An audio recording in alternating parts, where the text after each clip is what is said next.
There's a reason old-school survivalists smirk when someone pulls out a shiny water filter and says, "I'm covered," because buried in the chaos of World War II is a water purification method so brutally effective, so stubbornly reliable, that even today's gadgets can't fully outclass it. It's the kind of wartime ingenuity that didn't come from laboratories or research budgets. It came from desperation, scarcity, and the hard truth that without safe water, every soldier, medic, refugee, and resistance fighter was living on borrowed time. And here's the twist. This 1940s method is not only still relevant, it's still unbeatable in long-term survival.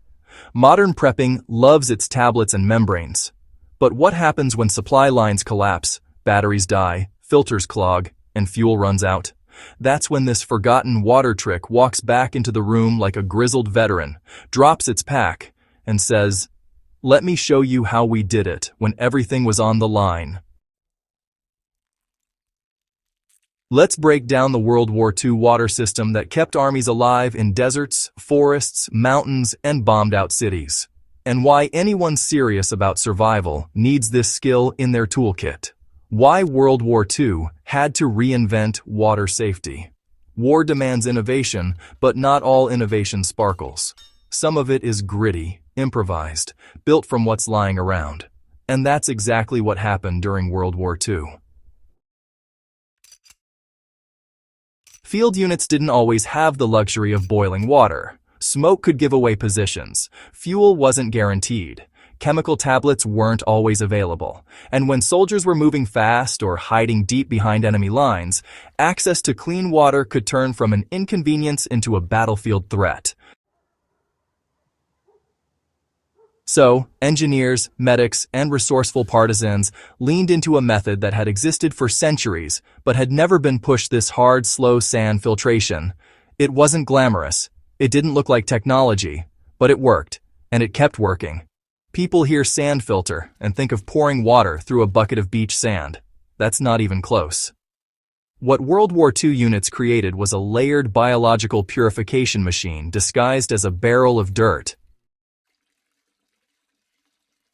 At its heart was the formation of a thin, living film on top of the sand, something engineers called the biological layer.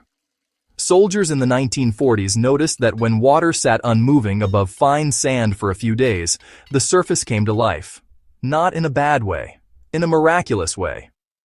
This top layer, historically known as the Schmutzdecke, was a gelatinous network of beneficial microorganisms strong enough to devour harmful pathogens. And once it matured, it turned their improvised filter into a purification powerhouse. Water trickled through extremely slowly, almost painfully slowly, but that slow pace is exactly why it worked. Diseases like dysentery, typhoid, and cholera had no chance once they hit that living barrier. Engineers trusted it so much that field hospitals, remote outposts, and even desert encampments used these filters for months at a time.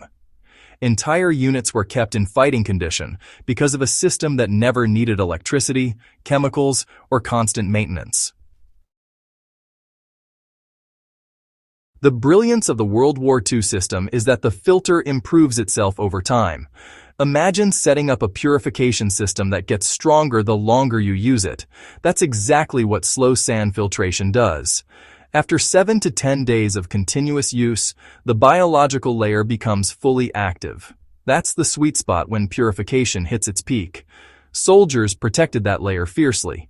Stirring it could undo days of progress. Pouring water too aggressively could destroy it. Messing with it meant you'd have to wait for the system to rebuild itself. And in wartime, waiting often wasn't an option. Once mature, though, the filter became almost unstoppable. Contaminated river water? Handled. Muddy stream water? Cleared. Algae-filled ponds? No problem. Even some early industrial contaminants got stripped out simply because the system was so effective at trapping and breaking down pollutants. This wasn't magic. It was biology weaponized for survival. Here's the part modern preppers consistently underestimate. You can build this entire system with basic materials. No special tools, no delicate membranes, no electronics. All you need is a container, plastic barrel, metal drum, or heavy bucket, and the correct layering technique. Gravel on the bottom for drainage, coarse sand in the middle, a thick layer of fine, washed sand on top. Then you add a few inches of standing water, and you let nature get to work. The filter won't reach full power for a week or two, but once that biological layer forms, you're holding a purification system that can run for months with barely any intervention. The only maintenance? Well, it's just scraping off a few millimeters of the top sand when the flow slows down. Soldiers did this routinely on the front lines. So can you. For long-term resilience, building two filters side by side is even better. While one matures, the other operates. Rotate them the same way Allied engineers did to keep field hospitals alive during extended campaigns. Let's be honest, no water method does everything. Slow sand filtration won't desalinate ocean water. It won't neutralize chemical spills. It won't save you from a poisoned lake. What it will do is eliminate biological threats with stunning reliability.